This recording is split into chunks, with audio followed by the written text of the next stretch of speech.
Becker is one of our committee members and a director, and Monica Parm, and Hi. she is our ambassador. Thank you. Thank you. Yeah. So we're down there setting things up, and I think the beer was delivered today, and chairs were delivered today and yesterday, and we've been working on a lot of things down there. So it's been coming along. Is there a band coming in from Germany?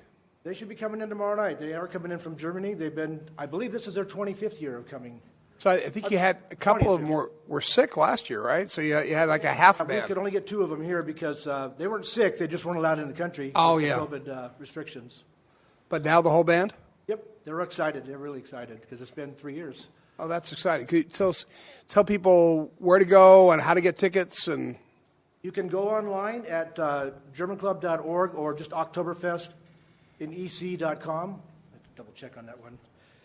And you can order them on there. Sorry, it's oktoberfestelcajon.com. And you can go online and get tickets there. You can buy them at the gate. We start Friday at 4 o'clock to 10, and we have our grand opening parade. I hope we'll have some of you, if not all of you, got your invitations that you'll be there. And that's, I believe, at 6:30. We will do a tapping of the wooden keg. We bring that out, and just all the kind of the pomp and circumstance you'd expect from us at Oktoberfest.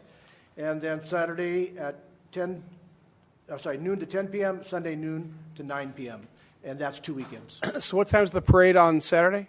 About 6:30. In the evening. Okay. All right. Yep.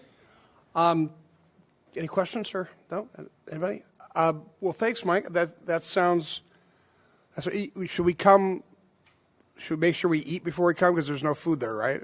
There is so much food there, and our specialty, of course, we have all the bratwursts and kielbasa's and potato pancakes and potato salad, but we also have what we call ox on the spit, and that is put on about midnight the night before, big 70, 80-pound chunks of beef, and they roast it on a spit all night long. It's about 700 or 800 pounds at a time, and we go through it all every night. That's what we put on.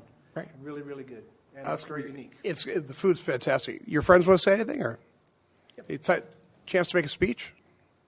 Actually, I'm a retired firefighter, and I wanted to thank the city of El Cajon. Their fire prevention bureau has been very helpful, and it's kind of a handoff to the next presentation you're doing. But the city's been very helpful. What agency were you? San Diego City. Oh, but I worked a lot with the fire chief, T. Swaney, and I did a number of deployments for urban search and rescue across the country. What years did you work? I worked for the city of San Diego 83 through 2019. Oh, wonderful. Well, thanks for your service. I appreciate that. Hello, my name is Monika Palm. I'm a native of Germany. My hometown is Heidelberg, and I came about 25 years ago to the United States. I worked for a subsidiary in Germany of General Atomics, and that's what brought me here.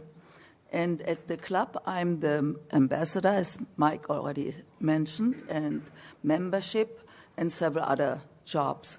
And we are also working only with volunteers. We have no staff. So if anybody wants to volunteer, we are happy to have you. Do you still have a queen of the To festival? Sulzfeld. Actually, Sulzfeld is just around Heidelberg. Nice. It's the partner city of our club. Yeah, that's as very, you know, that's, yeah. We have a proclamation from them. Yeah. Well, thanks so much. We have a proclamation for you. Yes, sir. Oh, it's your daughter. Okay, great. So we have a proclamation. I'm not going to read the whole thing, but the last part of it says, "Now, therefore, I, Bill Wells, mayor of the city of El Cajon, together with the city of council, do hereby proclaim the month of October 2022 to be German American Month. We call upon all the residents to recognize the vital role German Americans have played in the development of our city and nation, and furthermore express our appreciation for promoting traditional German culture with live music, folk dances, games, and contests at the annual Oktoberfest in El Cajon. Please join us in celebrating the 50th anniversary of the El Cajon Clubhouse, signed this 27th day of September 2022. All right, congratulations.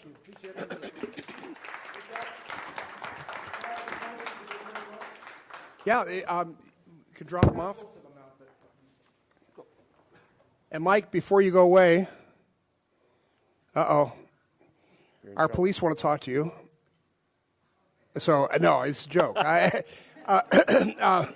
No, we have a surprise for you, Mike. We'd like to recognize and celebrate all the hard work you've done and provided us for so many years. And in recognition of 26 years of service to the El Cajon community through your involvement with the German American Society of San Diego, as the Oktoberfest chairman, this award-winning festival has grown into one of the East County's favorite annual events with its authentic German tradition. The city of El Cajon appreciates the time and effort you have personally dedicated to the East County community and beyond. And we have a proclamation for you. Council, anything you want to add?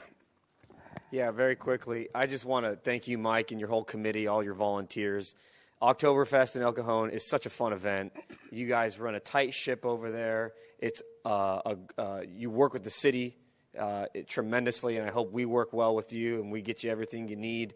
And it's a safe event. There's never been anything that I would bring, have any doubts about. It's been fantastic for the community. So really, you guys put the extra effort in to make it an outstanding event. And it's authentically German. It's not a street fair, which some people think, oh, it's Oktoberfest. You're going to see all these, other types of things there. It's a truly Oktoberfest event. And I'll be volunteering there this year. So, thank you very much, Mike. Appreciate you.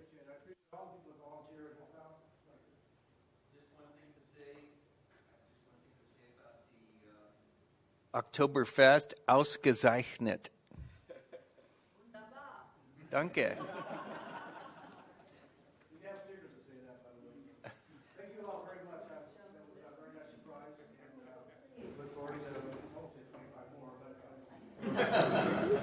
Thanks, Mike. Yeah. Thanks for everything you do, Mike. Appreciate it.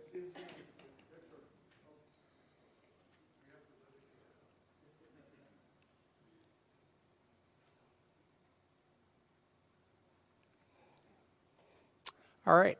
Next, we have a proclamation for National Fire Prevention Week. I'd like to ask Chief Sweeney to the podium to tell us about this and to receive his proclamation. We actually going to have Chief Bentko joining us. Chief is actually taking some well-deserved rest. So, Chief Co. Good evening. I was hoping to invite our fire marshal over here since it's a fire prevention week, and he's the leader of our Fire Prevention Bureau. Hi, Chief. How are you? Good. As City Manager Graham Mitchell mentioned, my name is Ben Coe. I'm Division Chief of Operations for Heartland Fire and Rescue.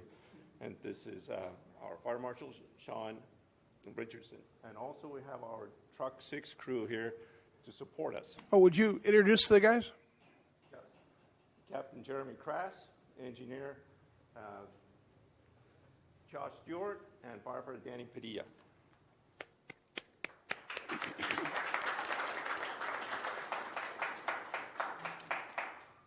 Well, thanks very much. So we've got a proclamation for you, and I'm going to skip down to the end and read the end part for you. Now, therefore, I, Bill Wells, Mayor of the City of El Cajon, together with the City Council, do hereby proclaim October 9th through 15th, 2022, to be Fire Prevention Week in the City of El Cajon. Thank you very much. Thank you very much. And thanks for all the hard work. Graham, were you telling us per capita we're the second busiest fire department in the country? Well, I think we have one of the busiest engine companies in the country, in the top 50, I believe. And I spent my life working in healthcare, and it's well known that Heartland Fire just does amazing work in emergency medicine and fire prevention and firefighting. So, we're really proud. Thank you. Thank you, and thank you for your support. Councilor, do you want to say anything? Gentlemen, thank you so much for all the work that you do and all the engines, frankly. You keep us safe, and you're right on the ball, constantly out there. I hear them all the time, and I think it's great, though. So thank you very much. Thanks, gentlemen. Appreciate it. And I would just like to add an invite to anybody who would like to attend. We're having our Fire Prevention Open House Week here at Station 6, 100 East Lexington on Saturday, the 8th from 10 to noon. So come on out and October 8th? Bring your friends. Yes, sir. Okay. Thank you.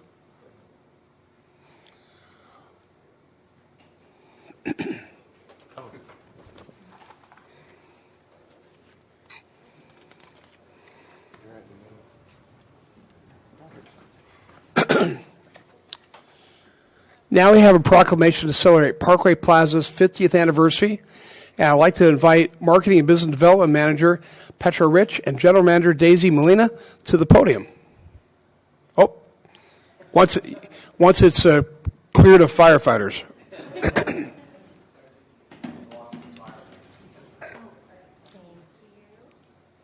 Hi, good afternoon, everyone.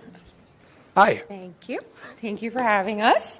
We are super excited to be celebrating 50 years of Parkway Plaza being a staple, East County's premier shopping destination for El Cajon and beyond. And thank you all for having us today. We are having our 50th anniversary celebration this Saturday from 1 to 4 p.m. We're throwing a huge carnival all throughout the mall. So we'll have carnival games, jugglers, stilt walkers, balloon artists, face painting, all of those sorts of things. And we'll also be doing a Q&A with our lovely deputy mayor sitting here, and would also extend the invite to any of you who would like to come out and connect with the community. We're doing a 50 years in 50 minutes sort of deal. We'll be taking questions in advance from community members, just give you guys a chance to connect and talk about the past 50 years and then what the future of El Cajon and Parkway Plaza looks like as well. So would love to have any of you, if you have some time, Saturday again from 1 to 4 p.m. at the shopping center. It's a free event, so bring your family, your friends, kids, grandkids, whoever,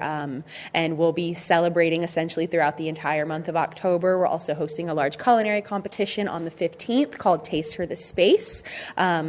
Mayor Wells is actually set to be one of our judges, so we are very excited to have him on board. And then we'll also, of course, be doing our regular Halloween trick-or-treating events and then rolling right into the holiday season. So Daisy and I have both been at Parkway Plaza now for about a year and are just really excited to be bringing some new energy and updating and revamping things in the shopping mall so that we can continue operating for another 50 years as East County's premier shopping destination. What date was that, Taste for the Space? Taste for the Space is October 15th, Mayor Wells. I just want to make sure. We talked about it at National Night Out, remember? Yeah, no, but if you don't know me very well, if you don't know, I have to check. So, yeah, good. It's here. So if it's here, I'll make it. All right. Perfect. We will be looking forward to seeing you, and I'll send you an email with more details again. Yes, that's smart to keep after me. Yeah, all right. Thank you very much. Yeah, I think we have a proclamation for you. Does somebody have the proclamation? Here it is. I'm going to go ahead and read the end of it. Now, therefore, I, Bill Wells, Mayor of the City of El Cajon, together with the City Council, do hereby proclaim Monday, October 3rd, 2022, as Parkway Plaza Day in the City of El Cajon, and urge all residents to appreciate and celebrate the significance this advancement made to East County, the City of El Cajon, the economy, and its history. So, sign this 28th day of September, 2022. Thank you very much. Thank you. Thanks very much for coming.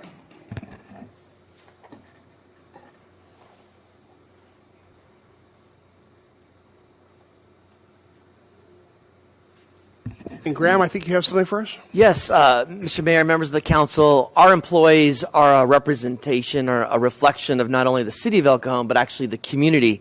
I'm proud when our staff is called upon by others in the region, both government agencies and outside government, for their expertise and advice.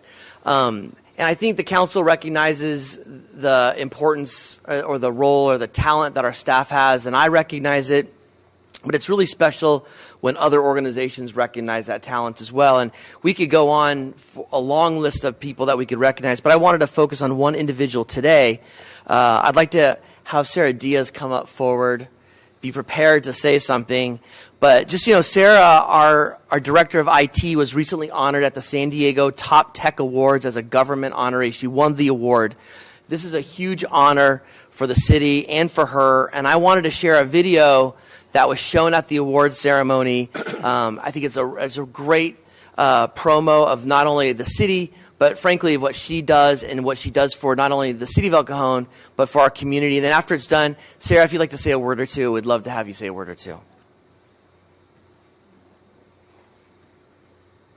Diaz is the Director of Information Technology for the City of El Cajon, a full-service city that relies on its ability to conduct routine, uninterrupted business. A city that, like most cities, faced an immediate need for technical solutions as the pandemic reared on. A city with more than 100,000 residents and an incommensurate budget. Yet for Sarah Diaz, equipped with a generous sense of resourcefulness and more than ample creativity and skill, none of the prevailing issues proved too heavy to bear. Under her leadership, the city pivoted to a citizen self-service technology software solution that replaced a quillwork of homegrown solutions and enables the automated processing of online permit plans and other land management procedures. Through Sarah Diaz's ability to harness synergies from across multiple disciplines, the city of El Cajon now enjoys a 99% inspection rate, with 42% of permit transactions occurring online, totaling more than $80,000 in what may have otherwise been unrealized fees. More importantly, El Cajon has a more nimble, less costly, customer-friendly approach to serving its citizens.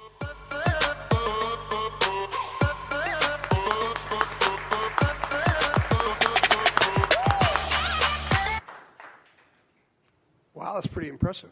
Thank you. Yeah, I agree. I was a little blown away last Thursday when I found out about it.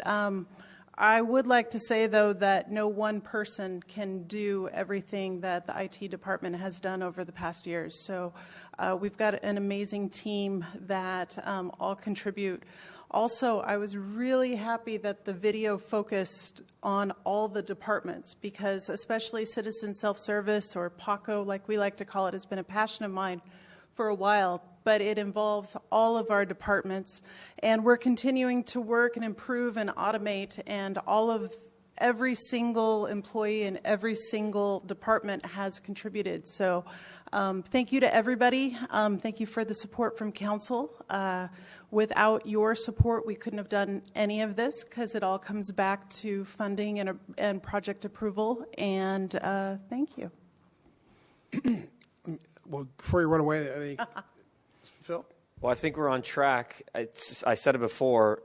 It seems like every other council meeting we have someone from our staff getting a regional or state award, and now IT has one. And I just got to thank you so much, Sarah, because you streamline our government services, and it saves us, the taxpayers, money.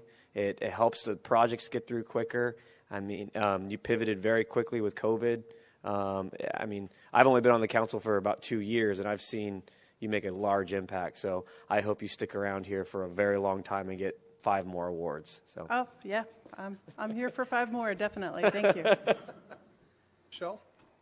Sarah, congratulations. I'm so happy that you've won this award, because I know that you and your team have done an extraordinary amount of work trying to get everything done, especially during COVID. And I look forward to more and better projects in the future. I do want to say that the phone app that we rolled out is a tremendous amount of help. Any citizen can download it to their phone. They can report a broken sidewalk, a lamppost, a street sign, anything and pretty much everything can be reported on their phone. And you guys are very responsive. And that, in part, is because of your leadership in making sure that everything is working synergistically. So thank you so much for all your work. Thank you. Yes, Public Works and Community Development, Police, they do an amazing job of getting through those tickets. I get the stats every day, and I'm just blown away. So it's amazing once you empower the citizens, what we can do to make a difference. So it's very rewarding work. Anybody else? Well, I don't know all the things you do, but I know that when my iPhone doesn't work or my email doesn't work, I leave the phone with you and it comes back working. So Magic. Thank you. Thank you so much. All right, thank you. All right.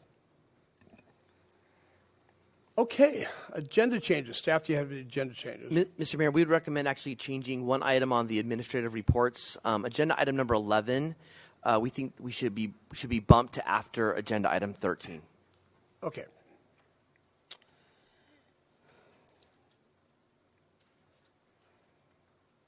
Okay. Council, any changes? Okay, that brings us to consent items. Consent items are routine matters enacted by one motion.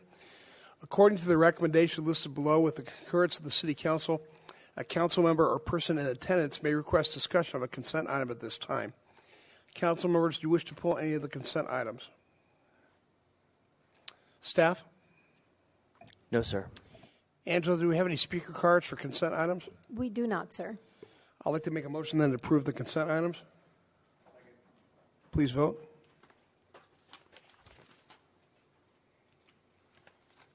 Motion carries by unanimous vote.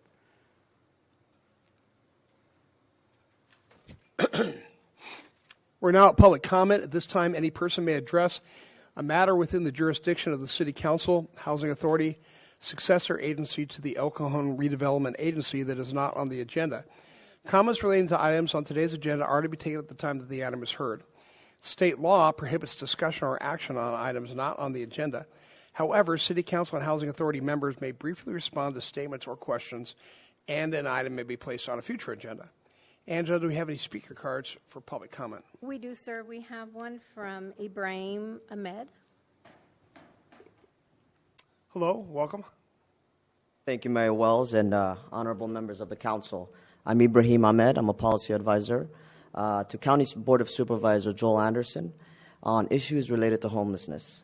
I'm here today to inform you and members of the public about the County of San Diego's issuing a second round of funding for the Capital Emergency Housing Solutions Grant Program approved by the Board of Supervisors this spring. The aim of this $10 million grant program, of which $5 million is left, is to help and encourage local cities like yours implement shelter solutions of their own or expand existing shelter capacity, while the county would provide wraparound services. Funding can be used for project models that may include, but are not limited to, emergency shelters, safe parking lots, sleeping cabins, or the expansion of shelter capacity.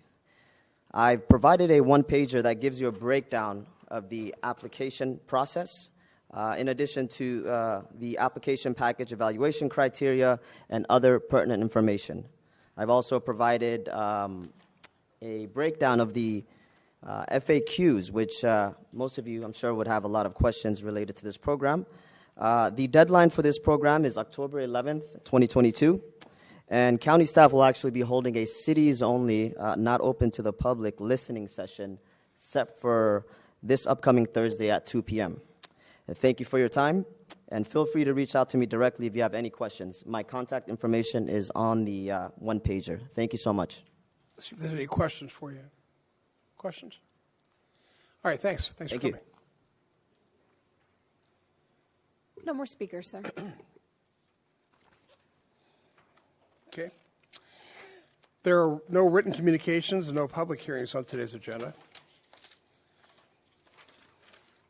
We have 3 administrative reports, and item 11 we're going to push off to the end, correct? Yes, sir. So item 12 is an update on Magnolia's financial performance. I'd like to have staff come and tell us about this. Hey, David. Hello. How are you guys? Great.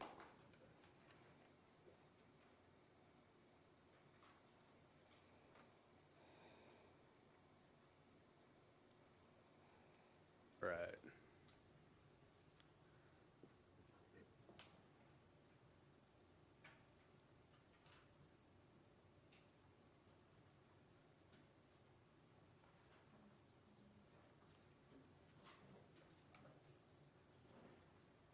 One second while I get loaded up here.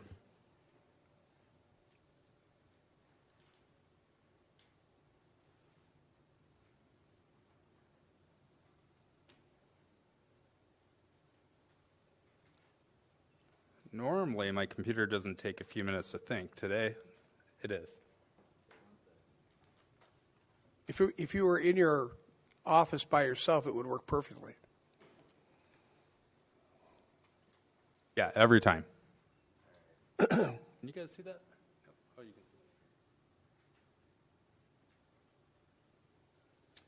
that. Okay, there we are.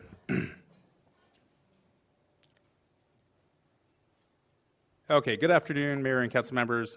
Today I'm here to provide an update on the Magnolia's financial performance since its opening in September 2019.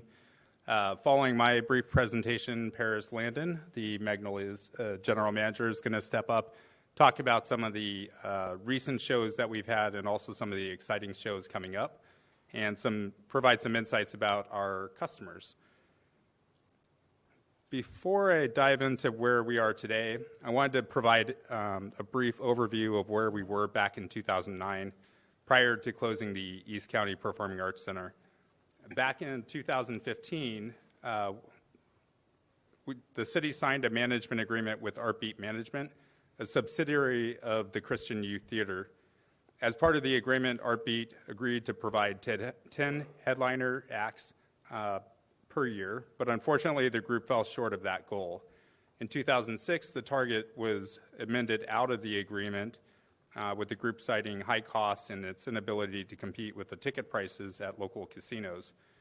At the time, the city was contributing roughly $600,000 a year to keep the facility open, with very few concerts and profit generated. The group ultimately defaulted on the terms of its agreement, and then due to the recession and the ongoing subsidy costs, the decision was made to close the theater in 2009. So the city recognized that if we wanted a different result, that we would have to look for a different management model for the theater. In 2017, the city began negotiating with Live Nation, the world's leader in live entertainment, and in 2019, the agreement was signed. Shortly after, extensive renovations began, and the venue was renamed the Magnolia. Before we chat numbers, I thought it'd kind of be fun to look at some of the before and after photos of the renovation, because from our stance, I mean, it's really amazing to see how this venue is transformed into a world-class music venue. So this first photo is of the green room. One of the things that's unique about the Magnolia is that when we're renovating the facility, we really put a lot of emphasis on the artist experience to kind of get that reputation with the artists and the managers as well. And this photo is of the VIP lounge before and after. So the VIP lounge, before it is what it is, was a sound booth. And so we opened that up into the theater, and it's kind of a really cool space now. And then this is a photo of the concession stand that we used to have, and then we renovated the concession stand in a new location and made this entry station bar, or entry area bar. Now, let's take a look at the financial performance at the Magnolia. The management agreement with Live Nation established several goals or targets for the Magnolia. The first target is the number of events per year.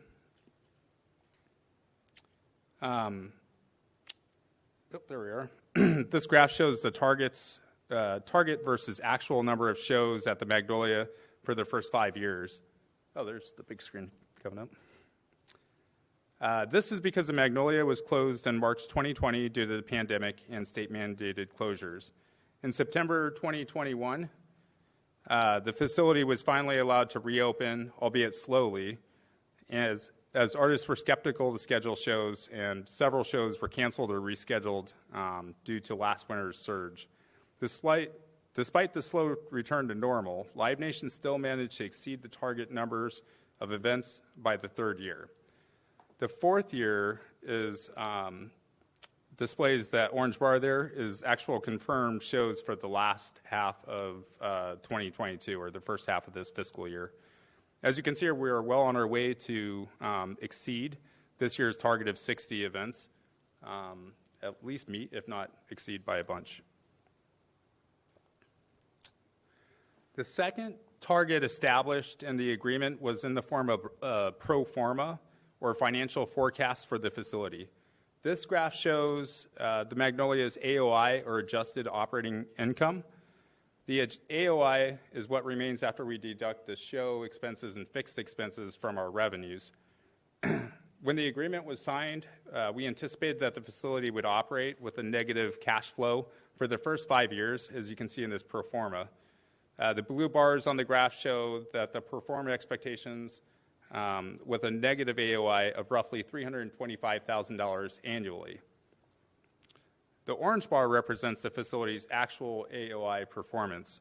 You can see the impacts of the first and second year caused by COVID, some opening costs, and then in the third year, we had a slow startup But in the third year, you can also see that the AOI actually outperformed expectations by $600,000. To put that simply, the facility operated at a profit of $300,000 last year. The fourth year is based on projections for the first 6 months of the half of the year as well. In addition to the AOI, the city also pays a management fee of $375,000 a year, as well as utilities and maintenance at the facilities amounting to $250,000 annually. Electricity accounts for about 50% of the venue's utility expenses. So this final slide shows the city's net financial position after all the expenses and profits are added together. As you can see, our trend line is heading in the right direction. In fiscal year 2021-22, our net position was about $350,000. And the fourth year, of course, is based on projections, so yet to be seen what that's going to look like, but pretty sure we're headed in the right direction. And that concludes my portion of the presentation for right now. I'm going to ask Paris to come up, who has more exciting stuff than numbers to talk about. Thanks. Nice presentation. Hey, Paris. Hello. Great to see you. Nice to see you, too. Is this right? Okay, so last year was our first full operating year, so very exciting for the venue. We had lots of big artists, Eddie Vedder from Pearl Jam, Lindsey Buckingham from Fleetwood Mac, also some great comedians, Saul Vacano from Popular TV Show, and Practical Jokers. We had 2 nights of Nick Kroll, and also Jamie Foxx with his book tour, Joe Jackson, which is a huge name, and then we also had some fun events. We had the Zarek Work, which was a collection of Iraqi comedians, and they told us that we had the #1 comedian from Iraq, so just really fun stuff there. Obviously, a goal of ours is to increase awareness, not just of the venue, but for the city of El Cajon. So this is a heat map showing where ticket sales were located throughout the county from the last fiscal calendar year. So this covers 29,000 tickets, and you can see that we're stretching all throughout the San Diego County, all the way up to LA, into Tijuana. So we're really reaching a lot of different ticket purchasers and bringing their attention to the Magnolia and to the city of El Cajon. The special events team has been very busy over last year. This is a great revenue stream for the venue, since when you have special events, they're likely to rebook into the next year and keep generating revenue for years to come. And our special events team, I believe, has been successful because we're seeing a lot of events rebook. Everything from children's dance competitions, adults dance competitions, the Nutcracker, the city of El Cajon school district had their summer school with us. Even Mayor Wells performed on our stage as a benefit for the East County Transitional Living Center. And a lot of these events already have dates later this year or into 2023. So we're seeing repeat business moving forward. Not only have we received positive feedback from the artists coming to our venue and experience it for the first time, we've also gotten a lot of positive feedback from guests. We have one usher who asks people when she scans their tickets, is it your first time here? And so many people say yes, and it's their first introduction to the venue, and they stop our staff or they stop me to tell us what a good time they had at the end of the show. You can see from the Google reviews, we're at 4.7 stars, so pretty high, and we've just received a lot of good feedback from guests. As a company, Live Nation also performs an internal survey, so we send this out to anyone who's purchased the tickets, and I ask them an array of questions from, did you like the restroom? Did you like the food and beverage offered? How was the staff? How was your seat? So you can see we're reaching a lot of different people, and since the beginning of this year, we're getting overwhelmingly good scores. You know, people sometimes have a little feedback for us, but the majority of the reviews are positive, and people are having a great time at our venue. We're excited for this next year. The first year back, we obviously still had some concerns from COVID, as David mentioned, some people canceling, some tours canceling.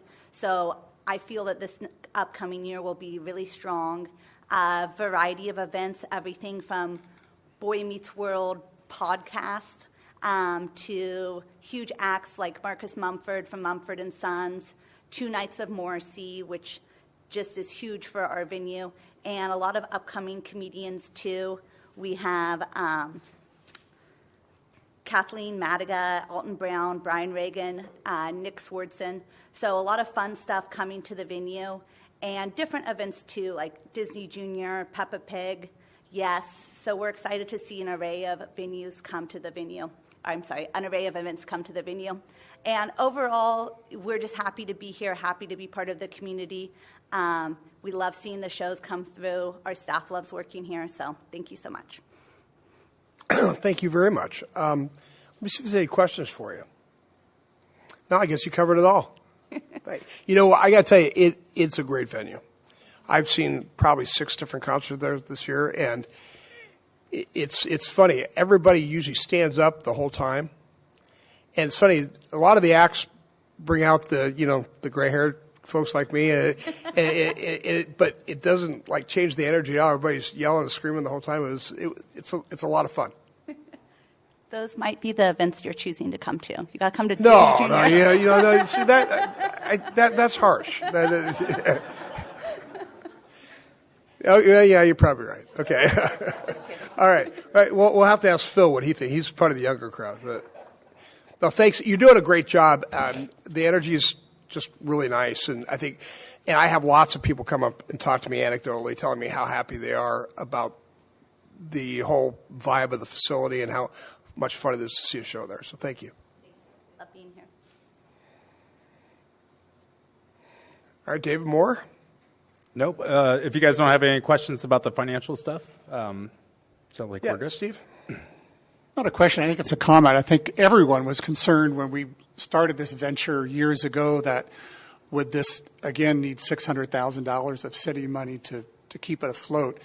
And it's just run very well that we're going in the right direction. And yes, it costs the city $300,000, but we have to remember that our businesses here are some of the big generators of income to the city through sales tax. So I think it's a very appropriate use of $287,000 this year to help those businesses, especially downtown, grow even more. And we'd love to have people outside of the city come into the city. Do you see a time in the future where we may break even or come close to that? I mean, it's anticipated in the management agreement. At some point, we'll enter a profit sharing period when we're covering all the operation costs on the city side and the theater side, so utilities plus the AOI. And then at that point, we'll be in the profit sharing, which is like a 70-30, so still the majority going to the city. When you anticipate that based upon projections? Don't know with COVID. Graham, if you want to chime in? Yeah, I mean, one of the things that we have a 5-year agreement with Live Nation. 2 of those years really were non-functional years. So we're actually talking about an extension of the agreement, at least a short term, to get through those 2 years that we sort of missed, that they missed, that we missed. I think that'll be the opportunity to start looking at the long-term projections.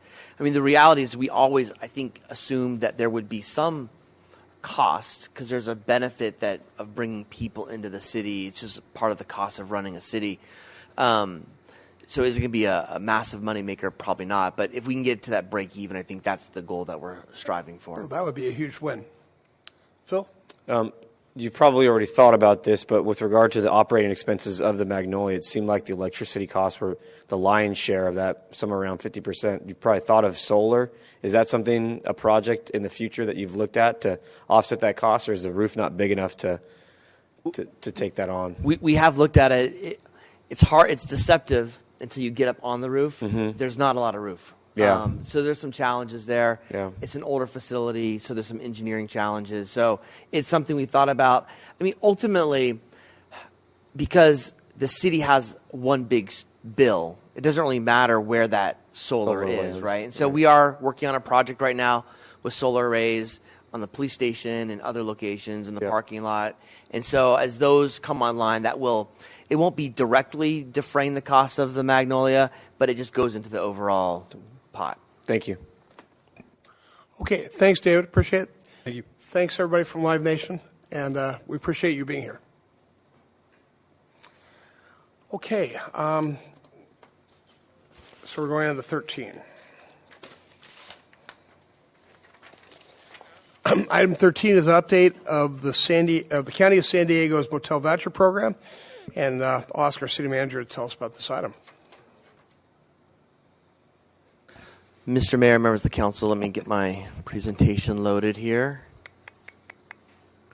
The purpose of today's agenda is really just to update the city council on the County of San Diego's motel voucher program and really its impact on the city of El Cajon. And then the conclusion of the agenda presentation, staff does have a recommendation for consideration.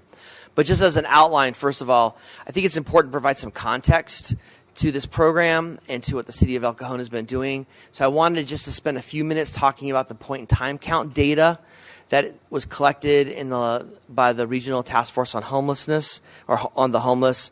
I wanted to briefly highlight the city's successes in homelessness prevention and overcoming that challenge for many people, talk about the public safety impact that the county's voucher program is having on the city, and share some data to back that statement up. And then talk about what the city's doing to mitigate these impacts. And then finally, we'll end with the recommendation. So I think it's important to start with some context by sharing data from the point-in-time count. In 2020, and this is unsheltered individuals experiencing homeless, there were 310 individuals in our city counted in that count. In 2022, by the way, 2021 there was no count, so we don't have data for 2021. But in 2022, 185 individuals were counted. This is a decline. In fact, this is a little over 40% reduction in the number of unsheltered homeless on the streets of El Cajon. This is really a highlight of the city's program and of its success, and there are not many cities in the county that can boast this level of success. But let's shift to sheltered individuals that are also experiencing homelessness. Based on the point-in-time count, El Cajon has two different types of shelters. ES stands for emergency shelter. That's typically motel vouchers, rooms that we have at ECTLC, our interfaith rotating network program.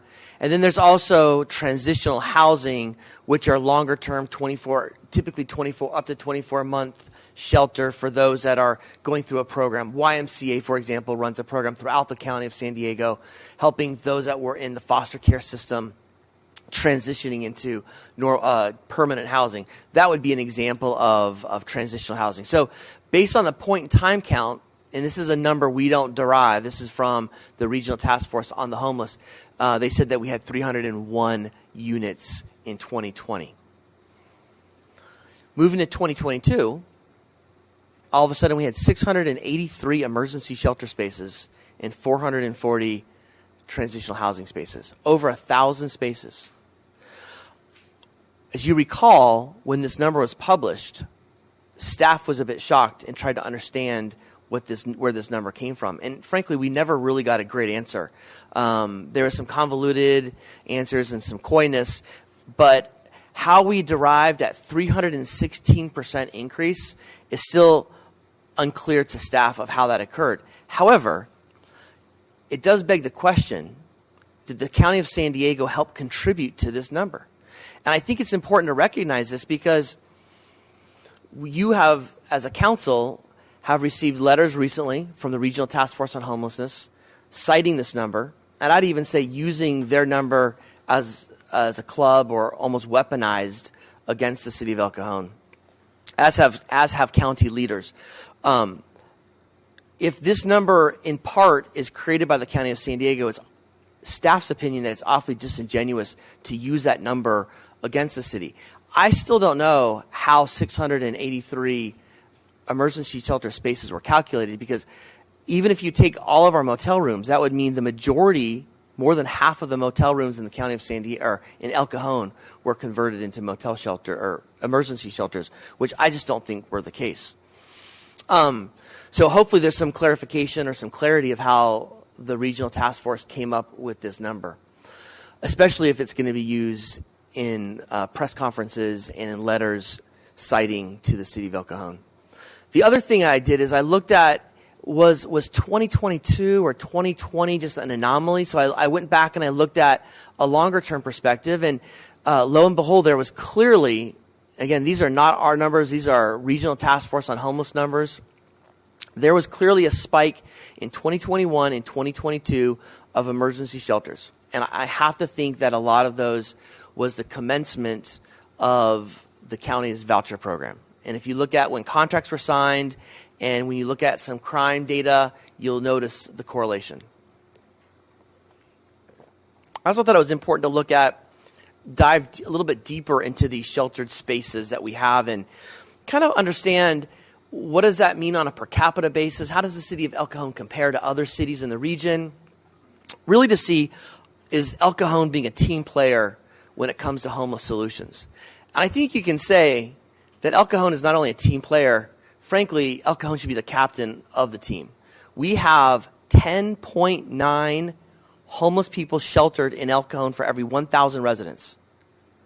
The next city is Santee at 1.7. And by the way, they're scratching their heads to understand how on earth they have that many. But let's say they're an anomaly and use the city of San Diego. That's 1.6. We are well doing our part. Nobody can say to the city of El Cajon that you need to do more. I'd like you to notice that in the unincorporated county area, or the areas of unincorporated El Cajon or unincorporated San Diego County that we have no control over, that the county of San Diego has control over, there are 0 sheltered individuals during the last point in time count. So I also looked at sort of this idea of unsheltered individuals as a ratio to sheltered individuals. So if a city had the exact same number or equal number of sheltered versus unsheltered, you would have a ratio of 1. And so if you have a ratio above 1, it means you have more unsheltered on the streets than you do in shelters. And if you have a ratio below 1, it means you have more people sheltered than you have unsheltered. So I think the goal region-wide is to have more people in shelters than unsheltered. There are 2 cities that have below the 1 ratio. Only El Cajon and Santee. Everyone else is above, and I didn't even include all the other cities. I'd like to also point out that the county of San Diego, because they have no sheltered space, has the absolute worst ratio in the entire county. Based on the data, one could say they're the least qualified to coordinate homeless activities in this region. So let's shift to what we've done in the last 2.5 years. We've funded or participated in 12 different homeless programs to reach 12 different types of groups. We've allocated almost $3 million in funding towards ending homelessness. And the city council has continued to push for permanent housing as its focus. And these are all the agencies that we fund or work with that have helped place people into homeless shelter or into permanent housing, out of homeless shelters into long-term stable permanent housing, 740 in the last 2.5 years. Again, I don't think there's a city in this county that has been able to accomplish that goal. So let's shift to the impacts that the voucher program is having on the city of El Cajon. I'll focus on some public safety data. We've noticed a spike in not only fire calls for service, but also police calls for service. And we looked at not only the properties of the 8 participating motels that are in the voucher program, but in the exact block around them. So we didn't go much beyond that area. And we saw those call volumes. This looks at that data graphically. As you can see, in 2021, we had a massive spike in calls. It's actually leveled off a little bit in the last fiscal year. But based on the current arrest rates that are coming out of around the areas around the motels and some of the recent activity in different individuals we're seeing, I do fear that we're in for another 2020 or 2020-21 type fiscal year in terms of call volumes. More concerning to us than the call volumes is what is occurring, what types of crimes are occurring. And we looked at the crime data and looked at when weapons were either confiscated during, found, or utilized in the commission of a crime.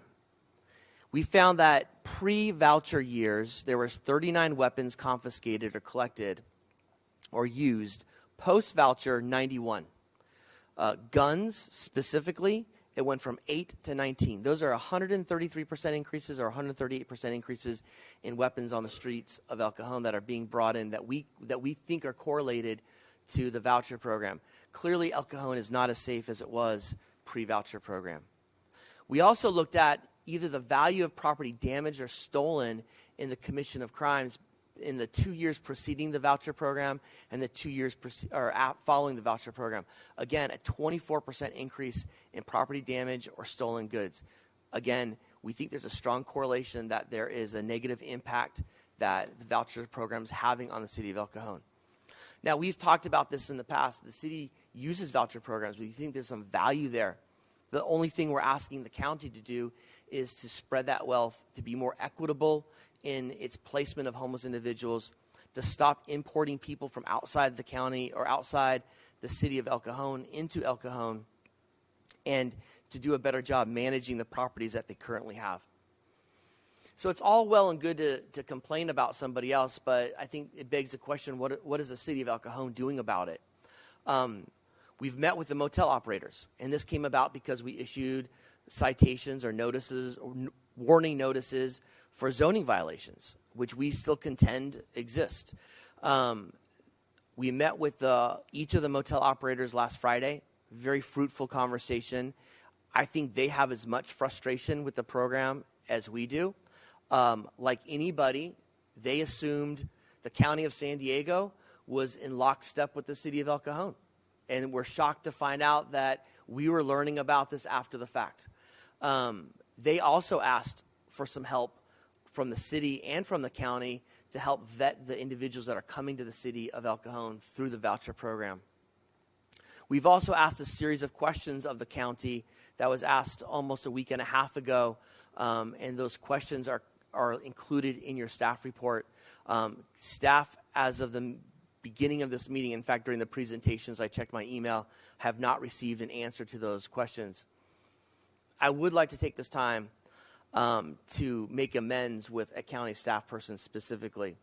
During one of the press conferences, I specifically mentioned that Barbara Jimenez had not been responsive to the city.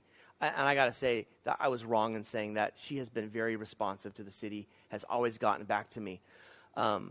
We are questioning why it's taken this long to get the information that we asked for.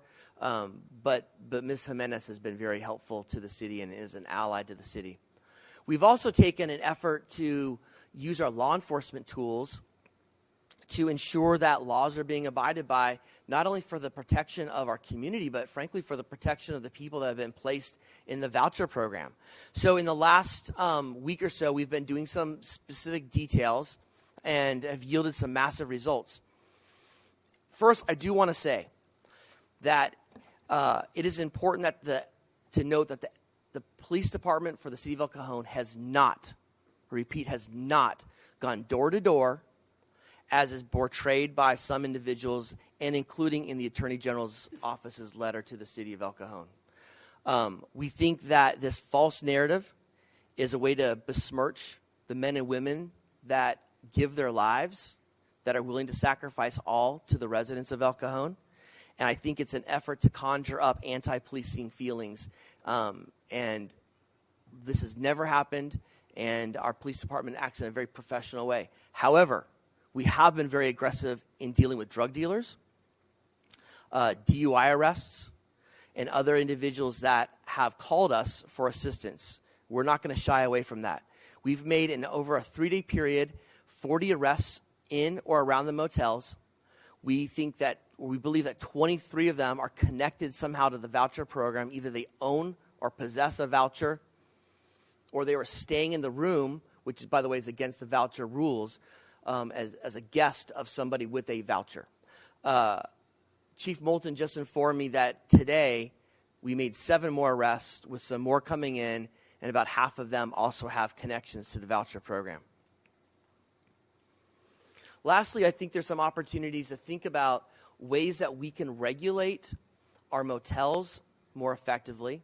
The city of El Cajon, a couple years ago, established a deemed approved program for the motels. I think there may be some need to either look at that, look at how we define a shelter, look at how we define a motel. So I think there's some opportunities to dive into our current zoning program to understand if there's some opportunities. I think there's some value in vetting through a lot of ideas, including talking to the motel operators, talking to homeless program operators, and having a robust discussion. And that would, in staff's perspective, be best occur with a city council subcommittee. So staff's recommendation as an outcome of this presentation is that the council identify 2 of its individuals to serve on a subcommittee that would work with planning staff and the city manager's office to look at some longer-term zoning or policy areas that will help protect the city in the future from this kind of intrusion from the county of San Diego. So with that, staff's here to answer any questions that you may have. All right. Questions? Anybody want to start? Phil? Just a couple clarifying ones. With regard to arrests and property damage, weapons, that slide, those crimes, when we're pulling that data, that's from in and around those motel areas. Is that right? That's correct. That's the actual motel, the 8 motel properties, or in the vicinity block. Got it. Okay. And what was my other question?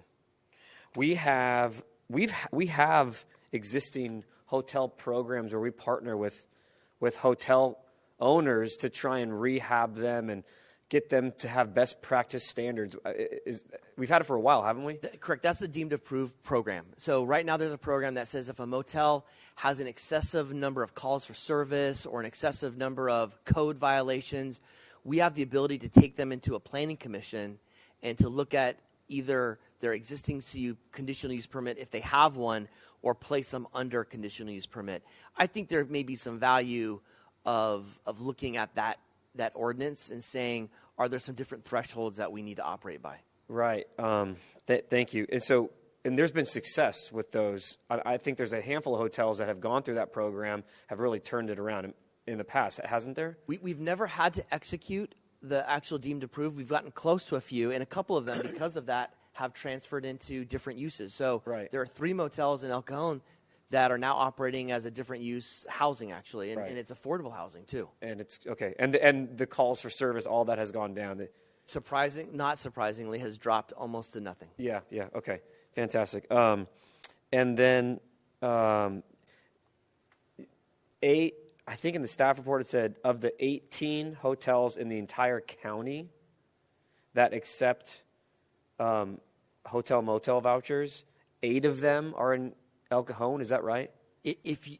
Gleaning from the county of San Diego's press releases, assuming those numbers are accurate, that is correct. And then all the other data that you were saying was with regard to emergency shelters, per capita sheltered residents compared to other cities. That was all point-in-time count data, right? That's all raw data from the point-in-time count. We're just getting it from the county? We're using, the regional task force regional task force, on the homeless. Right. Okay. Correct. That's all the clarification questions I had. Thanks. Steve? Do we know where the other 10 motels are in the county?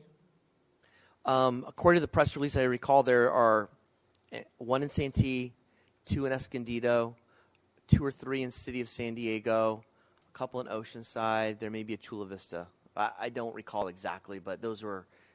I think the goal, if you look at the contract, is to have a motel or motels in each region, and so I think they've accomplished that. It's just the super heavy concentration of motels in El Cajon that's been a concern. So we don't know if they even tried to contact the 10 motels in a nearby city, for instance. That's correct. We don't know if they made that effort. We do not know that. Okay. The people who were arrested, the 23 arrests or so, were any of those for outstanding warrants? I believe so. If we're going to get into some data around arrests, I'd invite Chief Moulton to come up to provide to answer those questions. While Chief is coming up, what about the fire response? Was there an increased level of calls for service related to medical issues or things like that? So I looked at the data. It looked like there were some that were in responsive to assist with law enforcement activity. That was kind of seemed to be a spike in causes. I looked to see if there was a spike in overdose. There was a little bit of increase in overdose, but not a dramatic amount. But it was just general calls for service, almost typical 911 calls where the paramedics are operating as an extension of an ER. Okay. I don't have the exact numbers. We can certainly get those for you, but there were certainly people with felony warrants that were arrested. There were people arrested for felony drug dealing, other felony-related crimes. So it ran the gamut. What I'm kind of curious is if they brought somebody into the city who had an outstanding warrant for their arrest. The answer to that is yes. Okay. We're going to talk about that a little later on during the comment time. Thank you, Chief. Anybody else? Do you know, Mr. City Manager, do you know why the county's been unresponsive? Or, it seems like you've emailed and called, and that's speculation, but, do you have any idea as to that? I thought our city staff had a really good working relationship with county staff, and I actually think highly of county staff. I think part of it is what I call the sacramentification of San Diego County, where everything's highly politicized. Even, in fact, in one of the press releases, it talked about we're doing the bipartisan work of reducing homelessness. I thought to myself, that's interesting. The city of El Cajon does nonpartisan work on homelessness. Why does it have to be bipartisan? Why is it so politicized? And I have a feeling that county staff may be operating under a regime or a system in which they cannot speak freely because of the politics involved. Any other questions? Well, thank you, Graham. I appreciate the report. Very thorough. All right. Angela, did we receive any comments for this item? We did, sir. One from Patrick Rio. Well, hi, Patrick. How are you? Good. Thank you, Mayor. Welcome. And thank you, Council. So I'd like to address this item. Obviously, it's been a hot topic the last 2 weeks since you last met. And so I have a few thoughts and then some questions as well that I think are just more fact-based questions that I think would be helpful for the public to know. So first, I agree with the city manager's report that the city has prioritized homelessness. You've seen the numbers on that. I think we continue to see the city prioritize that as a top issue. The recent survey results show that's issues number 1, 2, and 3 for the city. A few questions. At what point were all council members briefed on the decision to have a press conference last 13 days ago, the day after a council meeting? And at what point were council briefed on the decision to issue the notices to the hotel operators? Number 2, does the council at large support the actions, approach, and rhetoric of the city manager and the mayor in the last 2 weeks as it relates to this program? What is the city's goals? I think we've kind of heard that it's regarding the voucher program. Is it to ban it? Is it to cap it at 15%, as some of the notices mentioned? Is it to allow it? Something else, a more even distribution? I think it'd be helpful if council could clearly state their policy and goals. And now, more personally, my feedback on the program, I don't think the approach, either in the last 2 weeks during the press conferences or tonight, is helpful to building the partnerships that we need with the regional partners, the county, and other actors. I think it's been bombastic and ill thought out and short-sighted. So I encourage the city at large, council, and others to proceed with a more partnered approach while sticking up for the interests of the city and still articulating the desire that it ought to be a reasonably shared approach across the region. I think some of the data presented tonight and otherwise does show that there's a disproportionate burden and allotment being placed on the city. But I think there's a way to do that without questioning or assuming the motives and intent or politicization of those actors. Number 2, I'm glad to hear that the police was not going door to door as it had been reported. I had concerns about that, so I'm glad to hear that's not the case. And I do support the actions to police the areas if they're causing crime and address that. And I'll speak later on the agenda item 19, the closed conference, about the legality and concerns that I have about that. But I do just want to note now that I do have broad concerns about the city's actions about the zoning violation notices that it issued. Thank you. Thank you. Any questions? Thanks, Patrick. Thank you. I can respond to the one question. Yeah, sure. When city staff issues a code enforcement violation, we never get the city council's perspective on it because that's the realm of staff. We saw a clear municipal code violation; it's black and white, so we issued notices for that. So we would not get council approval prior to issuing notices. All right, thanks, Graham. Appreciate that. Anybody? Any other speakers? No more speakers, sir. Okay. So, Graham, I think you're looking for a motion. Looking for two people to be nominated to be on a subcommittee that would work with planning staff and city management staff. Well, before we get to that point, does anybody have any comments or discussion items they want to bring up? About the topic? Yeah, let's go ahead and get that out of the way, and then we'll get back to the subcommittee at the end of this. Why don't you start, Steve? Okay.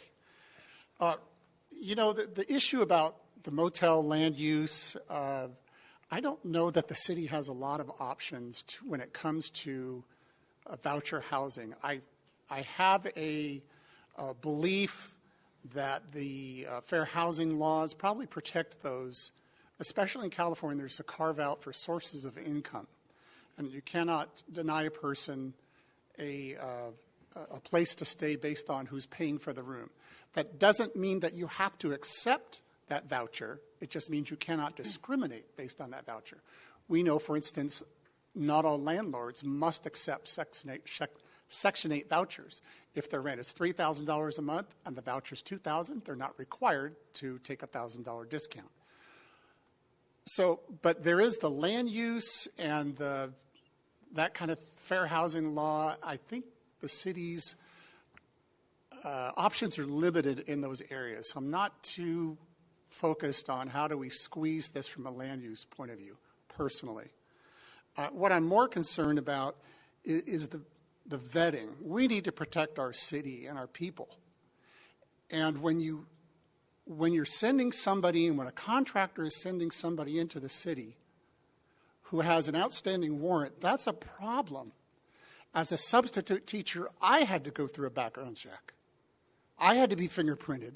I had to go through the DOJ system. So anything that they need to know about me, if we're using public funds, why aren't we vetting people for outstanding warrants? That seems like a no-brainer of an operation for a contractor. The other issue is these motel operators seem to be using the police in this town as their security force. They're bringing in some of these people, not all of them, some of these people have bad habits when it comes to drugs and things that we saw in a public release on DUI and child endangerment and packaging supplies and scales in rooms. And there's people doing bad things, and that's why they're arrested. And so I have a concern when this is a public program that the profit goes to one person and the cost of security goes to the taxpayers. That seems unfair. Like, that doesn't make sense. So those are two issues. I also noticed there's 0 motels in the area of some of the people at the county who have been the most vocal critics. And I'm curious why there are 0 motels in some of those areas. Finally, I think this whole motel voucher business is kind of a poisoned model.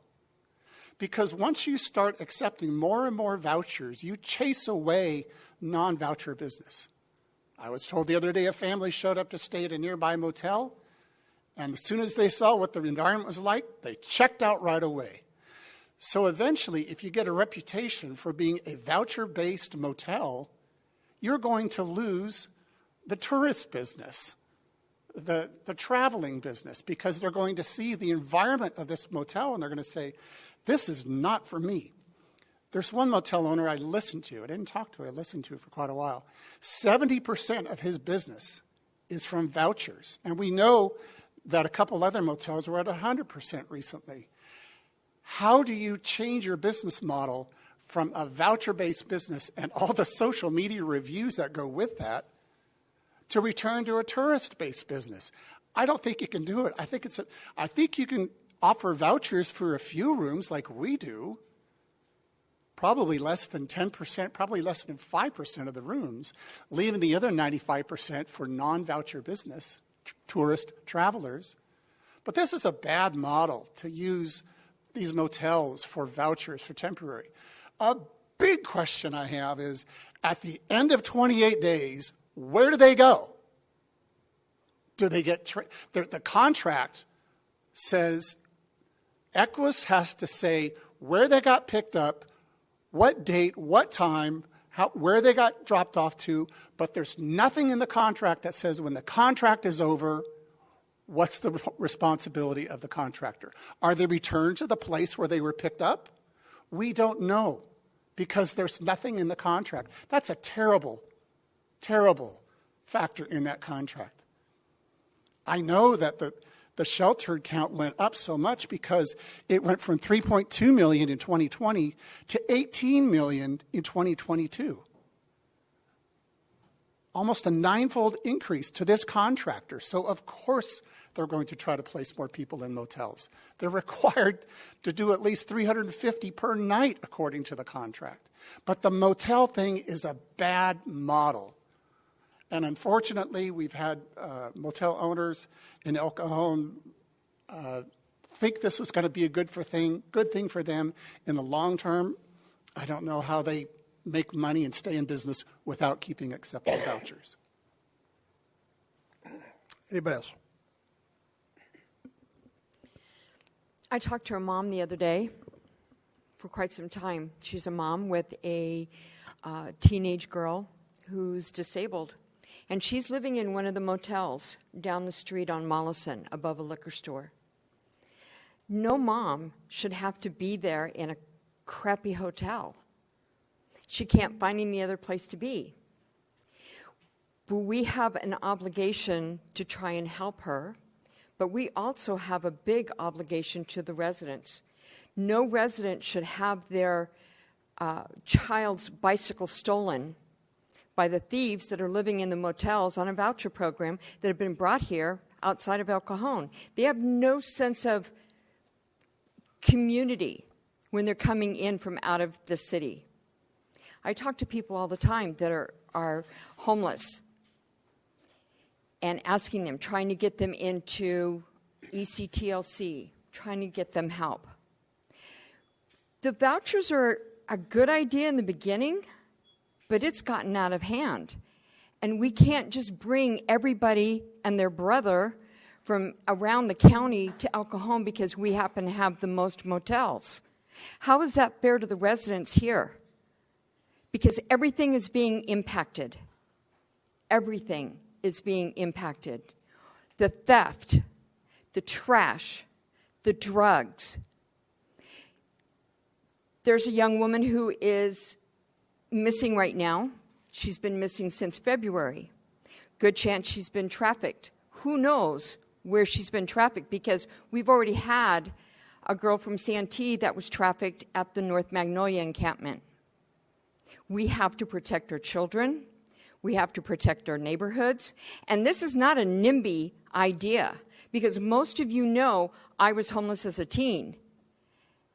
And it's not like, well, I don't want them in my backyard. Everyone on this council does something in regards, in a positive manner, for homeless. They're in our hearts. We work to make sure that good, solid moves are made to mitigate these issues. But we can't just bring in more people than we can handle.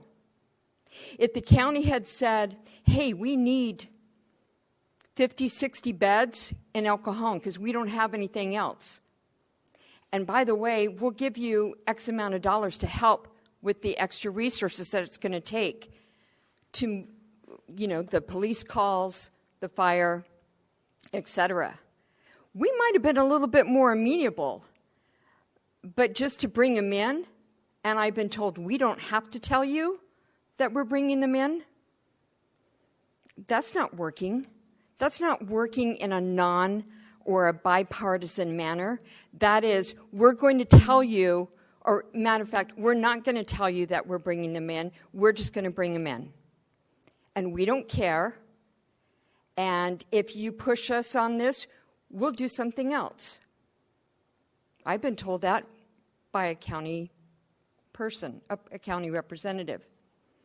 So I think we have to take a stand on this. We have to fight for our city. We have to fight for our residents. We have to fight for the homeless that are right here in this city that we are trying to help out. And ECTLC has done an excellent job on that. And we have to move forward. And we can't be threatened because somebody doesn't like the optics of it. We haven't done anything wrong. We followed the rules. We're not going to put ourselves in a legal bind by doing something illegal. This should not be a political issue. This is a humanity issue, and I think that the politics need to step out.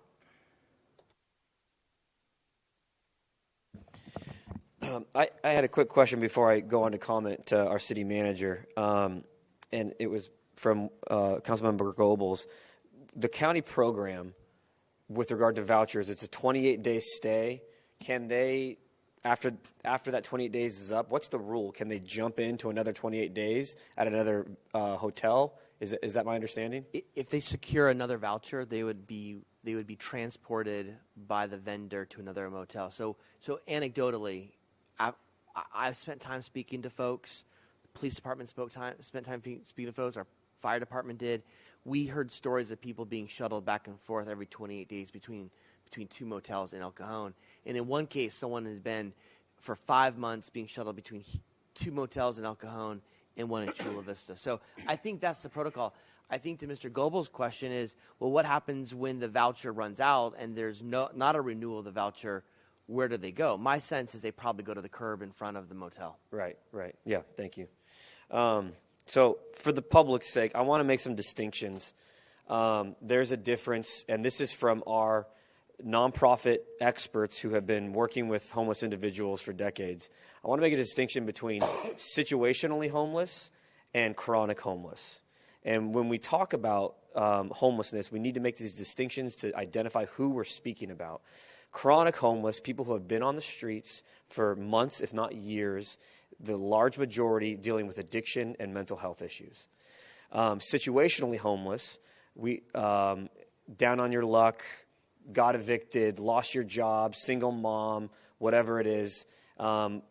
There are programs, and we want to help as many people as possible here in El Cajon who are homeless. If you need help, we have the programs to help you, and I think our record states that. 740 formerly homeless, permanently housed in 2 years. I think that's great work. So making those distinctions.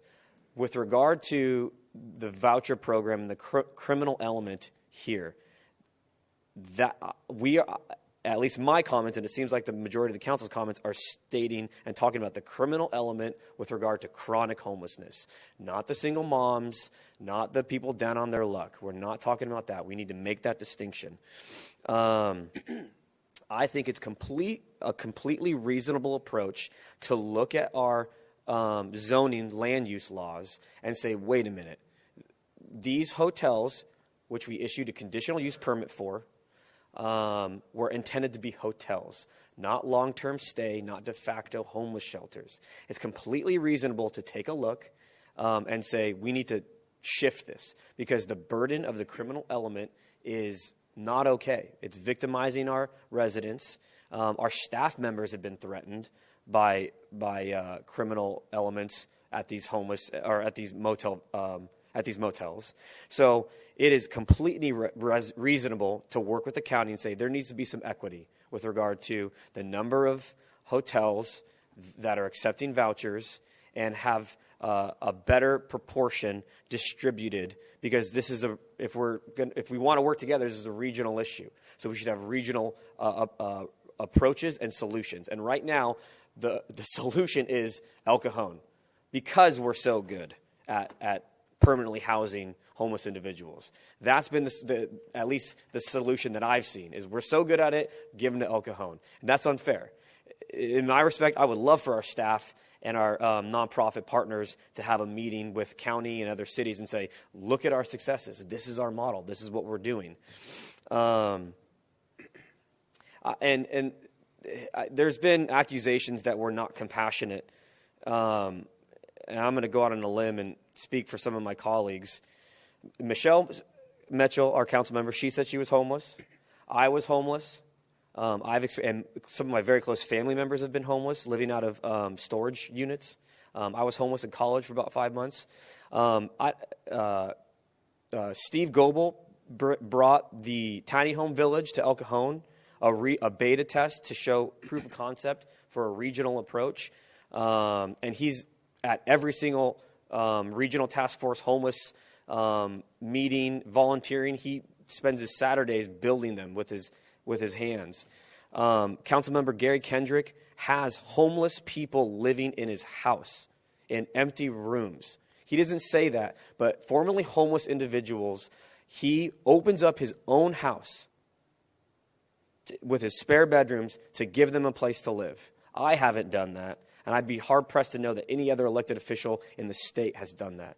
And our mayor, Bill Wells, has worked with as a psychologist and a nurse in ERs, working with homeless individuals, drug addiction, mental health issues for decades. I'd be hard-pressed to find another body, municipal body, with the expertise, the compassion, and the experience that we have here.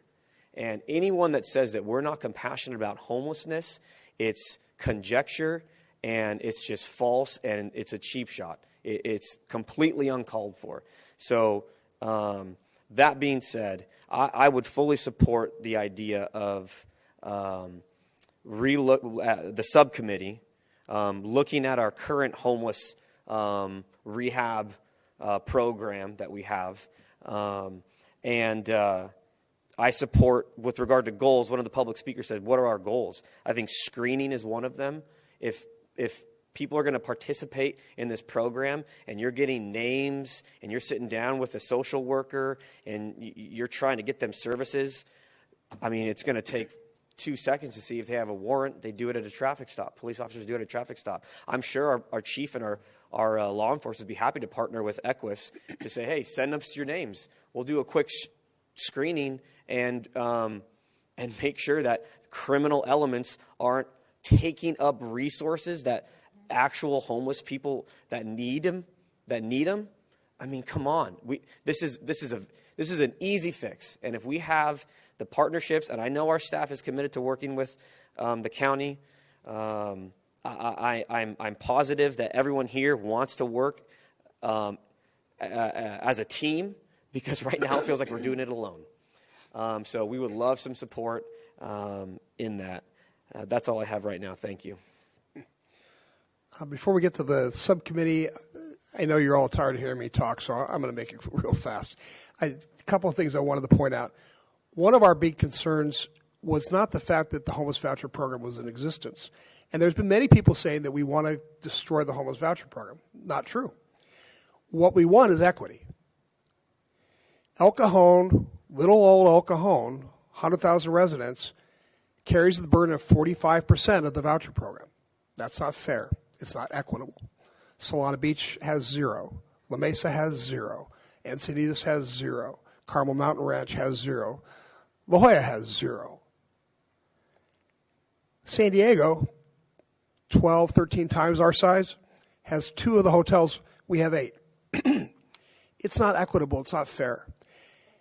And then the other part is I want to redefine what our job is.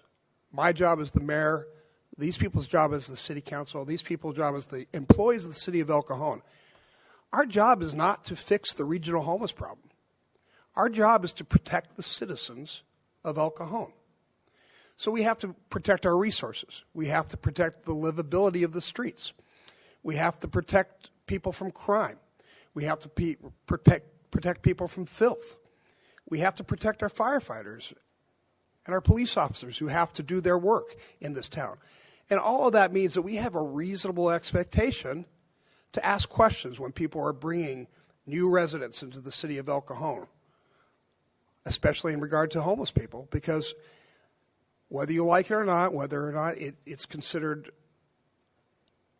not polite for me to say, homeless people oftentimes bring a measure of crime, drug addiction, mental health problems, filth of the streets, and all that are things that the people of El Cajon are worried about. We recently did a survey. 80% of the people in El Cajon said their number one priority, their number one concern, was homelessness on the streets of El Cajon. That tells me people are worried about this. It's our responsibility to protect people and protect their interests. So I want to keep it clear that when the County of San Diego throws up their hands and says, we've got this huge homeless problem, you're not doing enough. Number one, I think the statistics show that we're doing way more than what other people are doing. But frankly, it's not our problem. We have our own homeless problem, and we're taking care of that problem as best we possibly can. We don't need the rest of the county's problem to be placed upon us and to make this a bigger problem. And we certainly don't need our city or other cities to be designated as a homeless dumping ground, to create homeless ghettos. That's not fair. It's not right. It's not equitable. And so we're going to continue to fight for the people of El Cajon, and we're going to continue to do our jobs in protecting them. So, Steve? As well said, I think it's ironic to me that there's a program for $37 million in housing vouchers and $10 million for shelters. It seems like it ought to be the other way around. The long-term solution for this is not more motel rooms, it's shelter rooms. It's treatment facilities. It's also some places where they can be housed and get those services on site. You can't get that in a motel. It's not happening, but you can get it at a shelter. We're going online Friday with 6 beautiful emergency cabins out at Meridian Baptist Church that will house homeless women or homeless women with children. There will be an on-site place for them to get treatment. That's the long-term solution for homelessness, is more shelter space and less voucher space. And to your point, Mayor, our shelter space is 5 to 10 times more than we need other people to come up and meet us with those resource rooms as well. You're absolutely right. So, talking about the subcommittee, is there anybody that's interested in serving on the subcommittee? I figured Steve would be. I would as well, yeah. Well, why don't we go Steve and Phil? And unless anybody has any objection. And do you need us to vote on that? Yes, sir. I'd like to make a motion that Steve and Phil serve on our subcommittee. Second. Moved and seconded, please vote. Motion carries by unanimous vote. Great. All right, so now we need to go back to 11. Okay.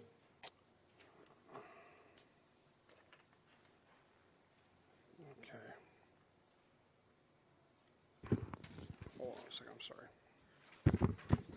sorry. Good afternoon, Mayor. Okay, hi.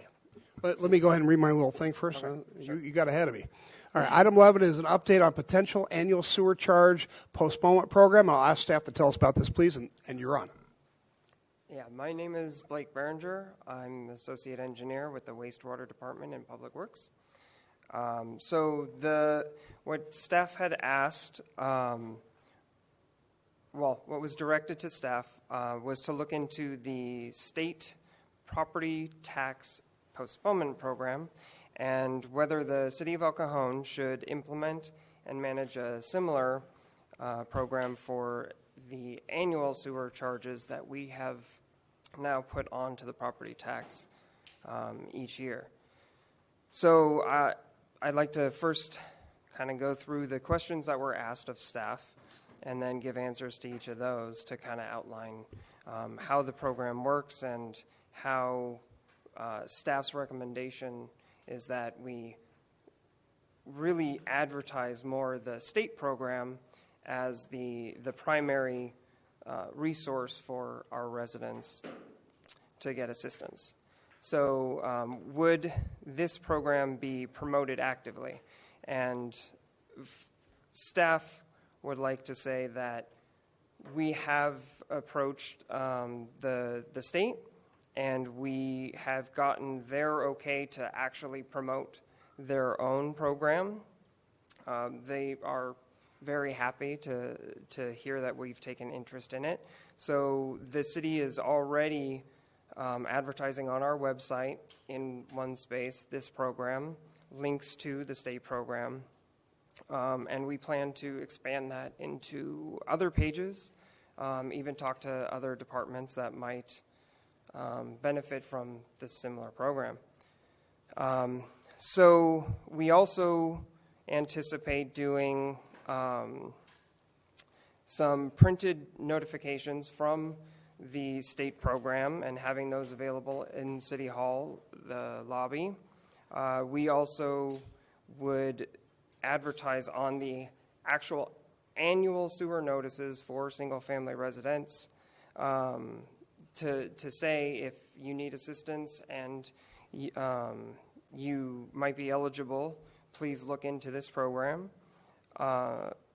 And then as far as qualifying any applicants, if we were to do our own program, Public Works staff would be the one to review the applications. We are the ones that set the annual sewer charges. And then if we were to do a sewer postponement, it would be with a lien, so council would be the final certification of those liens to put them on the properties. Then Public Works would also be the one to monitor the awardees for the program.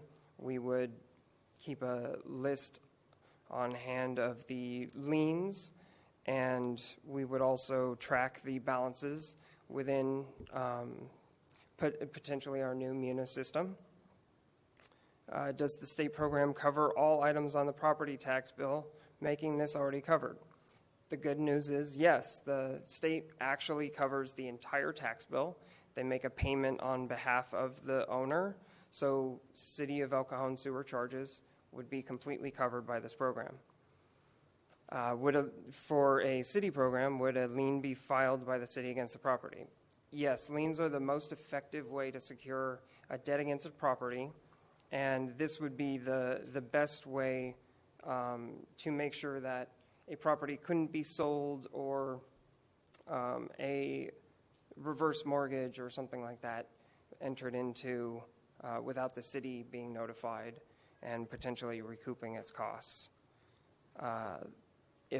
And then as far as the liens go, if filed by the city, would it be subordinate to another lien?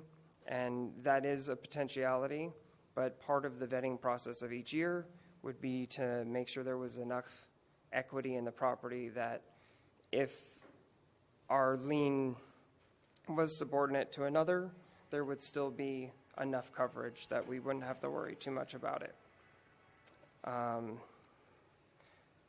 What about limited equity in mobile home or manufactured homes?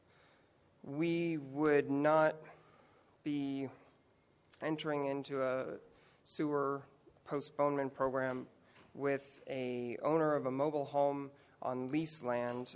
Number one, because generally every situation like that is covered by an HOA for the larger property, and the City of El Cajon actually directly bills the HOA, so we would not have to worry about that.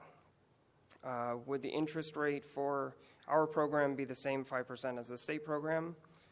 That's definitely a possibility, but it could also be set up where it could fluctuate annually based on standard industry factors such as CPI, different changes. But there would be the potential fees of about $250 to $300 per account per year of administration. This includes lien costs, but mostly it would be the review of application materials, staff time, that sort of thing that we would need to cover, which makes it more difficult to have our own program. So that was the original marching orders that we were given by council. But to kind of cover the state program a little more thoroughly, we do have a website for this state program, which is managed by the State Controller's Office.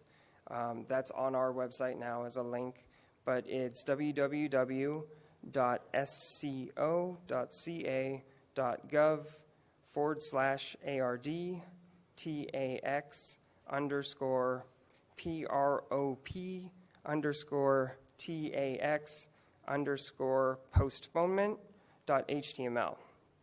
Or people can go on to www.sco.ca.gov and do a search for postponement. That's the best way to find it. Again, so this is administered by the State Controller's Office, and it's been making postponements since 2017 now. It's essentially a deferred loan program where the state makes a full payment of the tax bill and then places a lien on the property and creates their own account with simple interest added annually. And then for the current fiscal year, the Controller's Office has reported that they have $10 million available to eligible property owners. The application period actually starts next week, October 1st through February 10th, and they generally send approval or denial notices within 6 to 8 weeks upon receipt of an application. And if the application is approved, but property taxes are already paid, since the first payment is generally November or December, the state will actually pay the county, and a full refund will be made by the county to the property owner for those previously paid taxes. And currently the program is actually self-funded by the state through repayments of the existing PDP loans. And approximately 1,300 to 1,500 annual applications are received, and over 1,100 have been approved in each of the last 2 years. And they have not had any funding shortages since the 2017 inception. So as far as eligibility goes, the state PTP, a property owner must be at least 62, blind or have a disability, own and occupy the home as their primary residence, have a total household income, including any other owner, of $45,810 or less, have at least 40% equity in the property, have no reverse mortgage on the property, and the state will not cover any delinquent or defaulted taxes, but if previous delinquent or defaulted taxes are from previous years, they still may qualify for the current year. The state PTP allows for partial payments or full payment of the entire balance, and requires full payment with the interest upon an owner moving from the property, selling or conveying title to the property, if an owner passes away and doesn't have a spouse, registered domestic partner, or other qualified individual who continues to reside at the property. And then you also must make full payment if you have future property taxes or other senior liens that become delinquent, or if there's a refinance or a reverse mortgage for the property that's created. So as far as limitations go with any potential program the city would do for strictly the annual sewer costs. Like I said before, the staff administrative costs are estimated to be about $250 to $300 for each application, which would really only cover about $500 to $800 of annual sewer costs, which makes it pretty cost prohibitive as a program to benefit seniors and those with a qualifying disability. Also, the program would not be able to be subsidized by the wastewater fund due to Prop 18 restrictions, where a program would be required to be available to all ratepayers and not this specific subset. However, we could actually create a general fund account if council decides to set that up, where we could reimburse the actual program for the administration costs and just do a 5% interest, or however it might be set up. And then through this general fund account, the administration costs would be reimbursed. We would track each of the postponed and interest charges, and then all payments would be applied. Every year, the annual sewer charges that would be postponed would be covered by this general account into the wastewater account, so that we would always have the wastewater account brought to full. If a program were to be set up, the city could also decide to do a much quicker application period if we just allowed those residents who met the state requirements and were shown by the state that they were eligible, but the state no longer had money. We could take that letter as proof of eligibility and then, through our own program, at least offset the sewer charges. But there is a timing issue for our program.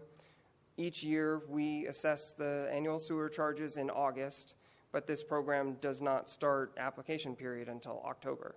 So by the time we might offset the sewer charges, the property owner would then be able to apply to the state months later and get the entire bill covered, so which would have included the sewer charges. So that's why the staff recommendation is to promote the state program, which does not seem to be well known, with only 1,100 applications, or 1,300 to 1,500 applications per year throughout the entire state. It definitely doesn't, it seems to be an untapped resource, and I think we would have a lot of residents that would be very happy to receive these funds. So yeah, with this report, there's no current fiscal impact, but there definitely would be some need to look into a general fund account if we were to proceed with any proposal of our own. And with that, I'd like to take any questions. Thanks. Let me see if there's any questions. Michelle? I have a few here. Thank you. It's a very detailed report. What is the benefit to residents for going to this program? The benefit is that they will be able to postpone this tax bill until the time that they would sell a property, or basically offset these funds with that property sale. So they free up the money that they have during the year now that they need, and then in the future, when they actually are going to sell the property and have that money to pay the past tax bills, it's much less of an impact. Okay. And so I wrote this question in the beginning of your presentation, and I think you answered it. So this is strictly a volunteer program. they have an option to not opt in now, but maybe in 5 years, things kind of changed. Maybe their situation at home changed, money decreased, whatever. But they know they have the equity in the home, so they could always opt in later. Definitely. You mentioned that if the state ran out of money, that if they had received a letter from the state meeting their qualifications, that we would be able to use our money. How much money do we have for sewer charge postponement? We don't now. That would have to be set up through the general fund. Okay, so and right now we created don't with the have that program. Correct. You're right. Okay. All right. And explain to me what you talked about interest. Can you explain to me what that means? Right. So the state program is basically a deferred loan, and they basically cover the entire tax bill. They set that amount aside in an account, or at least the balance due, and then every year until it's paid off, they just add a simple 5% annual interest charge, so that when the entire balance is paid off, there's still a little interest that the state gets back. Sort of an administrative charge type deal. Yeah. Okay, thank you. How many people do you think would take advantage of that, City of El Cajon citizens? It's really hard to say. The state didn't seem to have metrics they could give us, but as it is right now, it's an extremely low percentage of homeowners within California that are taking advantage of it. Mr. Kendrick, Blake doesn't know this, but I actually looked at the numbers they have available, and I kind of extrapolated what would that look like in El Cajon. And if, assuming we are the same as the rest of the state of California, we would have about 4.5 homeowners that take advantage of the program. So not a lot. And I think to Blake's point, if we were to promote this, count the state's existing program and double that, that would be a pretty big win.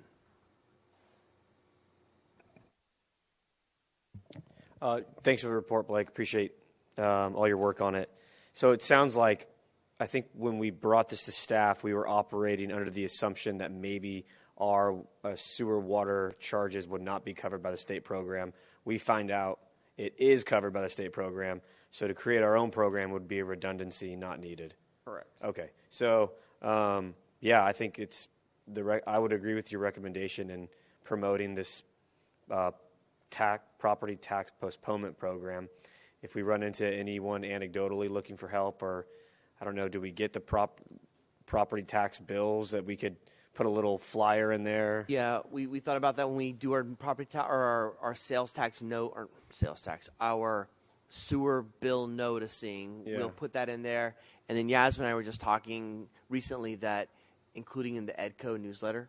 Oh, that's great. That's another place. So we'll hit it in our city newsletter and also social media. Yeah, fantastic. Thank you very much for digging into that, Blake. We appreciate it. Anybody else? Thank you so much. Appreciate that.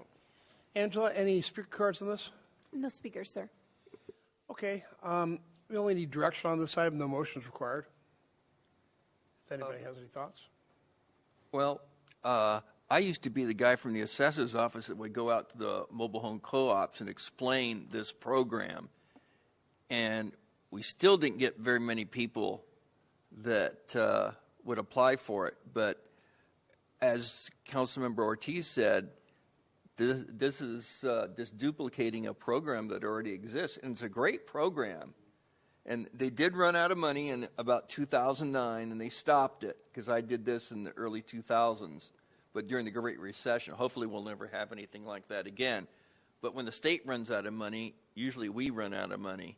So we're in the same boat.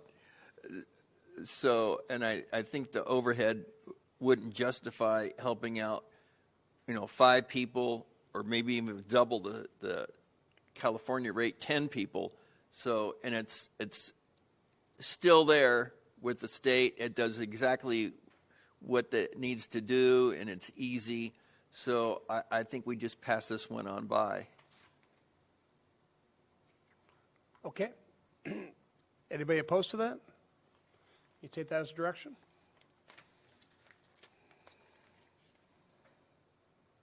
Okay, there are no joint council member reports. Oh, so I think I missed something here. There are no commission reports on today's agenda. Item 14 is my activities report as reported. Councilmember Goebel. As reported, and the Public Works open house was a great day to learn about all sorts of new things, so congratulations to that department. Councilmember Mitchell. As reported, and Public Works again, I'll give them kudos too. Councilmember Ortiz. As reported, and just one note, I attended the Santee City Council meeting last Wednesday. They approved the Fanita Ranch Housing Development Project, and I thought it was important to note for El Cajon residents that part of the stipulation of the project is that before one unit is leased or sold on that whole development, the developer has committed to expanding the 52 freeway from Santo Road down to wherever the bridges are. I'm forgetting the exit. Mast. So those 2 lanes going to 3 over the bridge, which is a huge benefit to El Cajon residents, as well myself, because I sit in traffic going from the 67 to the 52. So hopefully that will get through all of the hoops that need to get done through Caltrans and things like that, but there is hope for expanding the 52. Councilmember Kendrick. As reported. All right, we're now at closed session. The city attorney will recite the title and lead us into closed session. Sir, we do have a speaker for this item. Oh, I'm sorry. For closed session. Yes. And it's Patrick Rio. Hello, Mayor, Council. I'll be brief. I'm back. I just split it because this is more about what I understand to be the legal matter. When I read this in the agenda addendum or republishing last Friday, I took great notice of it, as I'm sure many in the public did, as it was reported that the AG's office was taking an interest in the matter.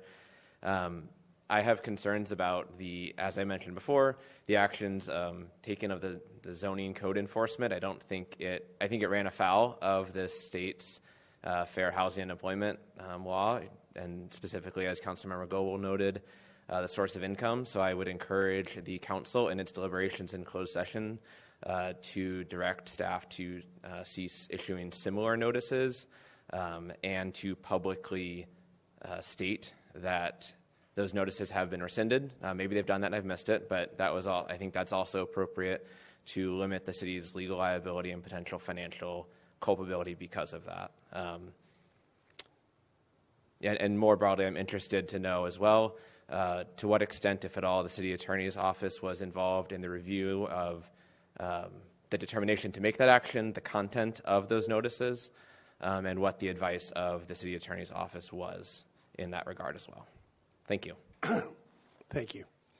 All right, Mr. Attorney. Thank you, Mayor. The City Council is going to recess to closed session on one item of what we would refer to as anticipated litigation, significant exposure litigation pursuant to Subdivision B of Government Code Section 54956.91 case. The facts and circumstances are in response to warnings issued to 7 motels that they are violating the city's zoning code by exceeding the maximum amount of accessory use by establishing emergency shelters in their facilities through the use of County of San Diego motel vouchers. The State of California Department of Justice Office of the Attorney General has notified the city that such actions violate the state's Fair Employment and Housing Act. All right, make a motion to adjourn the closed session. Second. Please vote. Motion carries by unanimous vote. All right, ladies and gentlemen, we'll be back in a few minutes.